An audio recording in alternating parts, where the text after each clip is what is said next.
বিচ্ছিন্ন হয়ে সৃষ্টি হয়ে যায়।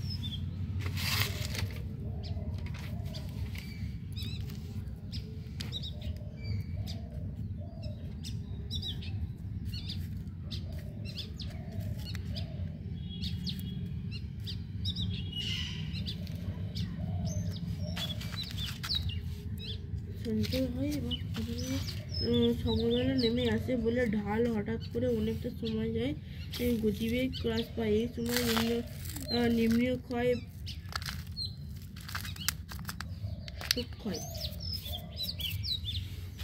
পার্শ্বক্ষয় বেশি করলে এই গতিতে প্রধান কাজ হয়ে যায় বহন।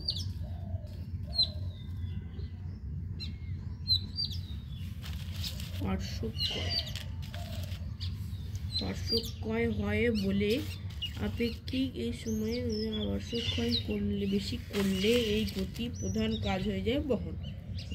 মধ্যবর্তী প্রধান নদীতে অনেক উপনদী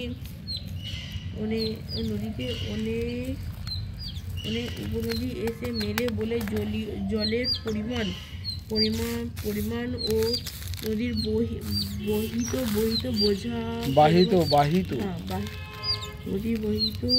বোঝার পরিমাণ দুই বৃদ্ধি পায়। প্রধান নদীতে অনেক উপনদী এসে মিলিত হয়, ফলে জলের পরিমাণ ও নদীর বহিত বোঝা পরিমাণ দুই বৃদ্ধি পায়।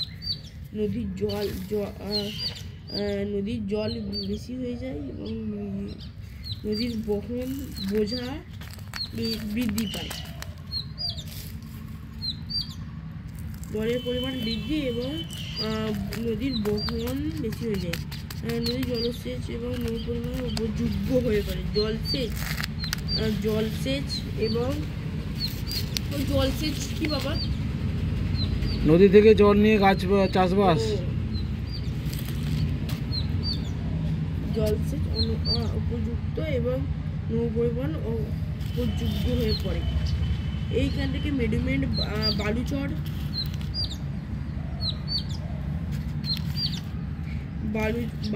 বালুচর এবং অস্ত্র আকৃতির হ্রদরা অবস্থিত উপত্যকা ভূমিরূপ সৃষ্টি হয়। মধ্যগতি ও নিম্নগতি বা উচ্চগতি নদীর সমতল এসে পরিবর্তন করে নদীর গতিবেগ এবং যার মধ্যগতি বলা হয়। কার্যকারিতা যখন ঢালের পরিবর্তন করলে নদীর গতিবেগ কমে হ্রাস পায়। প্রথম হলো নদী হঠাৎ ভূমিতে এসে পড়লে তাই গতিবেগ কমে যায়। দুই হলো নদীর ক্ষয় বেশি হওয়ার ফলে গতিবেগ কমে যায় এবং প্রধান কাজ হয়ে পড়ে বহন। এবং তৃতীয় হলো প্রধান অনেক নদী এসে পড়ে বলে জলের পরিমাণ বেড়ে যায় এবং নদীর উপনদী বহন করতে হয়। উচ্চগতি হলো প্রধানত ঢাল বেশি থাকে বলে তলীয় ক্ষয় বেশি হয় এবং বোঝা কম থাকে এবং বহন করে। এবং দ্বিতীয় হলো সঞ্চয় ক্ষয়ের জন্য ব্যবহার করা যায় না, জলসেচও করা যায় না। ঠিক আছে, হয়ে গেল। এই গতির জলসেচ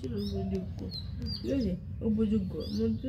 মধ্যগতি থেকে নদীর মধ্য উপসর্গ সমান চলে যায় এবং গতিবেগ ক্রমশ মন্টন হয়। এই প্রবাহকে নিম্ন গতি বা সম পরিবহন বলে। প্রবাহ বলে। পরিবর্তকালে নদী যখন সমভূমির মধ্যে দিয়ে উপসর্গ হয়ে খড়ের সীমার কাছে এসে আসে এবং